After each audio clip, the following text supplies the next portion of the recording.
پوری انسانی تاریخ کا پہلا دستور صحرائے عرب کے امی نبی حضور تاجدار کائنات صلی اللہ علیہ وآلہ وسلم نے اس وقت دنیا کو پہلے جامع تحریری دستور سے فیض یاب فرمایا جب دنیا کسی آئین یا دستور سے ناآشنا تھی۔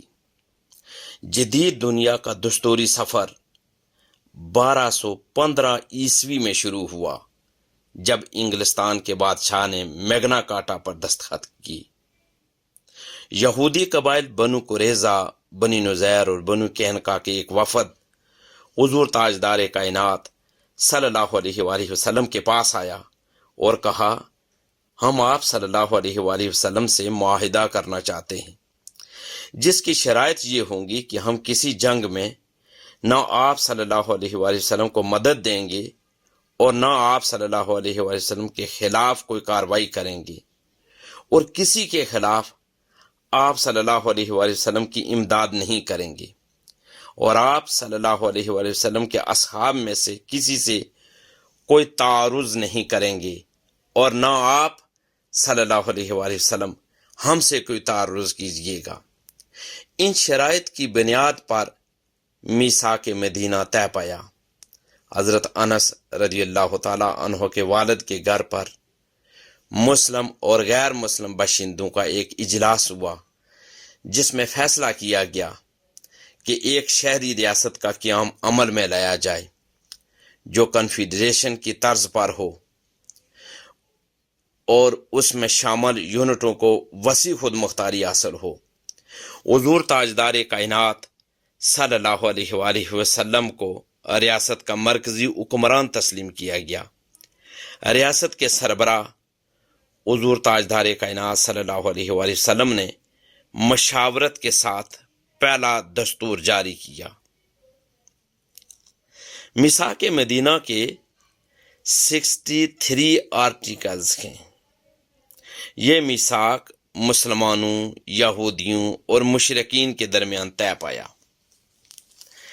یہ عظیم جو دستور تھا میثاق مدینہ، اس کے بڑے اہم قسم کے پوائنٹ بھی تھے۔ میں اس طرف آپ کی توجہ مبذول کرانا چاہتا ہوں۔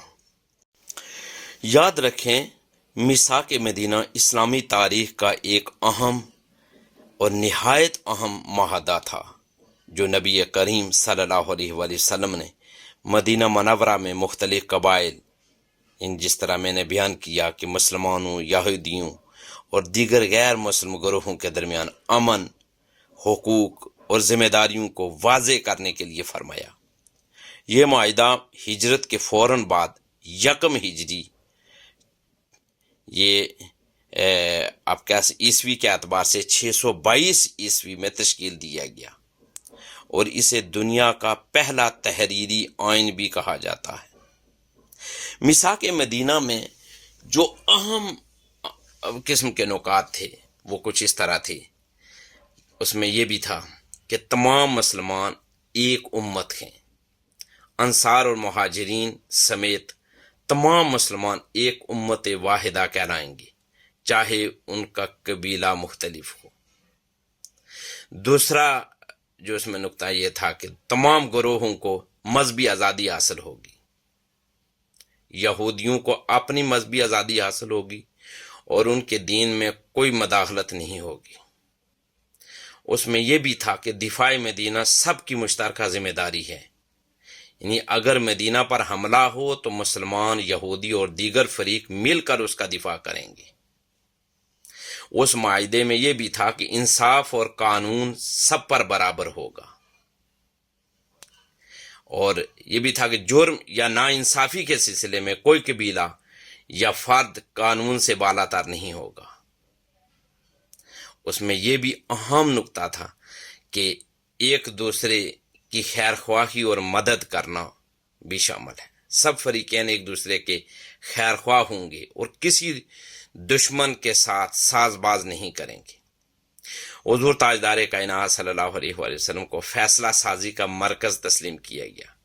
کسی بھی تنازع یا مسئلے کی صورت میں رسول اللہ صلی اللہ علیہ وآلہ وسلم کو فیصلہ کرنے والا مانا جائے گا۔ معاہدے کی خلاف ورزی جنگ کے مترادف ہوگی۔ اگر کوئی فریق اس معاہدے کو توڑتا ہے تو وہ امن دشمن سمجھا جائے گا۔ دیکھیں میثاق مدینہ کی بہت زیادہ اہمیت ہے۔ یہ بین المذاہب رواداری کی عملی مثال ہے۔ اسلامی ریاست کے اصولوں کی بنیاد فراہم کرتا ہے۔ قانون و انصاف پر مبنی معاشرہ قائم کرنے کی پہلی کوشش مسلمانوں اور غیر مسلموں کے درمیان یہ امن بقائے باہمی کا ذریعہ بھی تھا۔ آج ضرورت اس امر کی ہے کہ ہم دین اسلام کی سنہری تعلیمات کو بھی جانیں اور دین اسلام کی جو تاریخ ہے، جو اسلامی تاریخ ہے، ہم اس سے بھی واقف ہوں۔ اور پھر سب سے بڑھ کر یہ ہے کہ ہم انسان کامل بعد از خدا توئی قصہ مختصر حضور تاجدار کائنات صلی اللہ علیہ وآلہ وسلم جن کو فالو کر کے ہم اپنی یہ زندگی بھی اور آفٹر ڈیتھ ہمیشہ والی زندگی بھی ہم اس کو بھی کامیاب کر سکتے ہیں۔ ہم اس زندگی کے بارے میں جان سکیں، سیرت کے بارے میں جان سکیں کہ پیارے آقا صلی اللہ علیہ وآلہ وسلم نے اس عارضی اور فانی زندگی کے اندر رہتے ہوئے کس طریقے سے پیارے آقا صلی اللہ علیہ وآلہ وسلم نے سیرت کے بہترین نمونے ہمارے لیے چھوڑے، وہ تعلیمات ہمارے لیے چھوڑی کہ اگر ایسے حالات پیدا ہو جائیں، گراؤنڈ ریالٹیز ایسی ہوں تو ہمیں کیا کرنا چاہیے۔